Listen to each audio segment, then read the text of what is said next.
Fala pessoal, tudo na paz? Irmão Alex aqui para dar continuidade nos estudos bíblicos. Se por acaso queira receber as mensagens, manda um oi por 61 991 19 24 21, Irmão Alex, beleza? Nós estamos lendo um livro aqui que é Uma Vida com Propósito.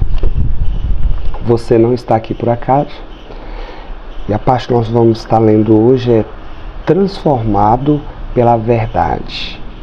Nós estamos no 24º dia e esse é o vídeo parte 1, beleza? Vamos lá então. A verdade nos transforma. O crescimento espiritual é um processo no qual substituímos as mentiras pelas verdades. Jesus orou: santifica-os na verdade. A tua palavra é a verdade. A palavra do Eterno, né? Santificação exige revelação. O Eterno usa a palavra do Eterno para nos tornar semelhante ao Filho do Criador, para nos tornar semelhante a Jesus. Devemos preencher nossa vida com a sua palavra.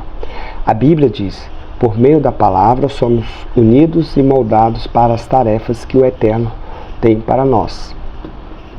A palavra do Eterno é diferente de qualquer outra palavra. Ela é viva. Jesus disse: as palavras que eu lhes disse são espírito e vida. Quando o Eterno fala, as coisas mudam. Tudo ao seu redor, toda a criação, existe porque disse o Criador. Foi pela sua palavra que tudo veio a existir. Ele falou assim: haja luz, né, pela palavra do Eterno. Houve luz. Sem elas, você nem estaria vivo. Tiago observa: o Eterno decidiu nos dar sua vida pela palavra da verdade, de modo que sejamos o mais importante de todas as coisas que Ele fez. Né? Independente disso, o homem, de fato, é a beleza, né, da sua criação. A Bíblia é muito mais do que um manual de doutrinas. A palavra do Eterno gera a vida, cria a fé, produz mudanças, afugenta os espíritos malignos, realiza milagres, cura feridas, edifica o caráter, transforma as circunstâncias, transmite alegria, supera adversidades, derrota a tentação, infunde esperança, libera poder, limpa nossas mentes, cria as coisas e nos garante o futuro eterno. Não podemos viver sem a palavra do Eterno. Nunca subestime o valor dela. Você deve considerá-la tão essencialmente para a sua vida como a comida. Jó disse: dei mais valor às palavras da sua boca do que ao meu pão de cada dia. Interessante aqui, pessoal, que aqui está dizendo que é a Bíblia que faz isso tudo com a pessoa, né? A palavra, milagres, curas, transformação. Isso, na verdade, quem faz é o próprio Eterno, né? Então, eu particularmente, eu vejo a Bíblia, ela narra os relatos dos milagres, dos acontecimentos que aconteceram com os irmãos no passado, narrando a história de Jesus e tudo mais, né? Então, quem faz essa mudança na vida da pessoa é o Espírito Santo, né? No caso, é o batismo com o Espírito Santo, que João Batista falou. Eu batismo com água, mas vem aquele que é maior que eu, esse batizará com o Espírito Santo. Esse batismo, quando a pessoa tem esse batismo com o Espírito Santo, é quando ela tem uma mudança, uma transformação de vida verdadeiramente. E que aí vai junto com o que nós lemos no vídeo passado, né? A pessoa pode até fazer o esforço, ela própria, em mudança de vida, tudo, mas vai chegar um momento que ela vai longe, entendeu? Ela não vai conseguir até o final. Então, por isso que quando o Eterno faz, é um milagre verdadeiramente. A palavra do Eterno é o alimento espiritual do qual você tem de se alimentar para cumprir seu propósito. A Bíblia é chamada de nosso leite, pão, comida sólida e doce sobremesa. Essa refeição completa é o menu do Espírito Santo para no fortalecimento e o crescimento espiritual. Pedro nos aconselha: de coração um leite espiritual puro, para que por meio dele cresçam para a salvação. Permanecendo na palavra do Eterno, existe mais Bíblias impressas hoje em dia do que jamais houve no passado. Mas de nada vale a Bíblia na estante. Milhões de crentes são assolados pela isorexia espiritual, morrendo de fome, com a alma subnutrida. Para ser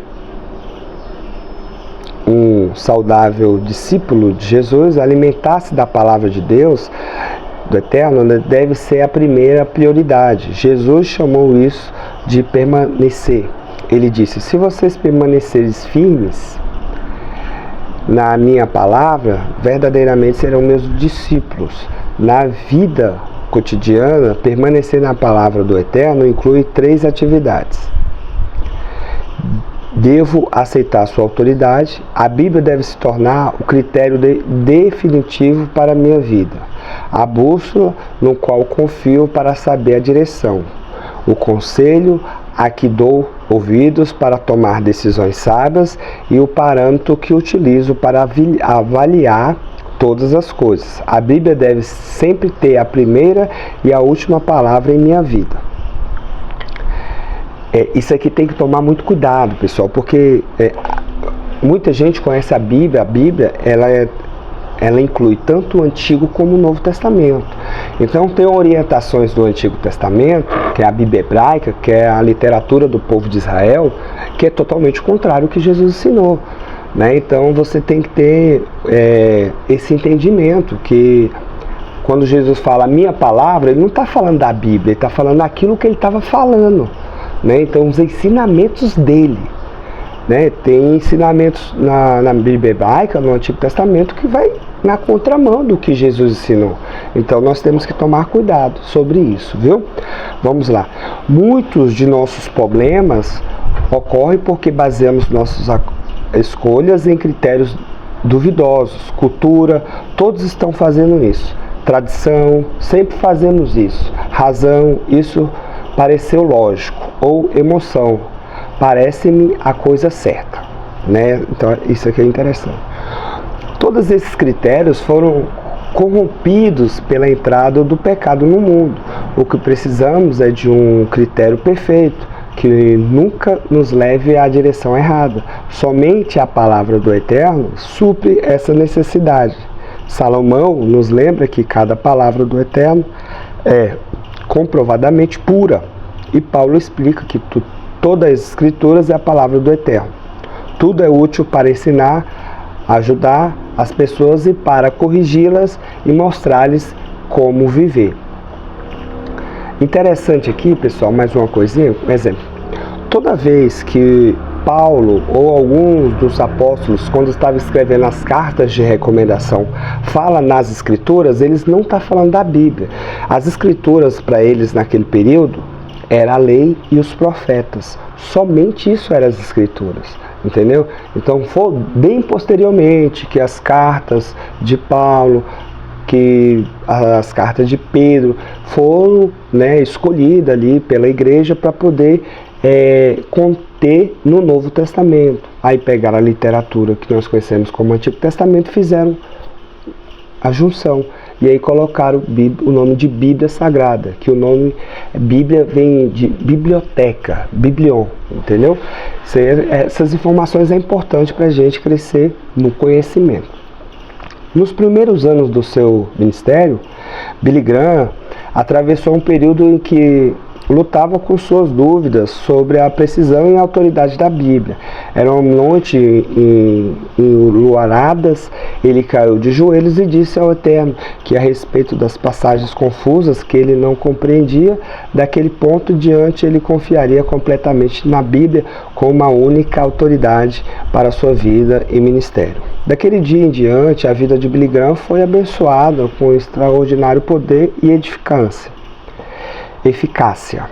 A decisão mais importante que você pode tomar hoje é definir o critério definitivo para a sua vida. decida que, independentemente de cultura, tradição, razão ou emoção, você escolhe a Bíblia como autoridade definitiva em sua vida. Estabeleça que, antes de tudo, você vai perguntar o que a Bíblia diz a respeito e depois tome sua decisão. Determine que, quando o Eterno manda fazer alguma coisa, você confiará em sua palavra e seguirá em frente, quer faça sentido para você, quer não, independentemente da sua vontade. Adote a declaração de Paulo como sua afirmação de fé pessoal. Creia em tudo o que concorda com a lei e no que está escrito nos profetas. Olha aqui, ó, acabei de falar, né? Então, o que o povo judeu tinha como as escrituras, tá aqui, ó. Creio em tudo o que concorda com a lei e no que está escrito nos profetas, né? A afirmação de fé aqui que Paulo fez. Então, na lei e nos profetas. Beleza? Então, terminamos esse vídeo aqui. Que o Eterno nos abençoe. Um abraço do irmão Alex.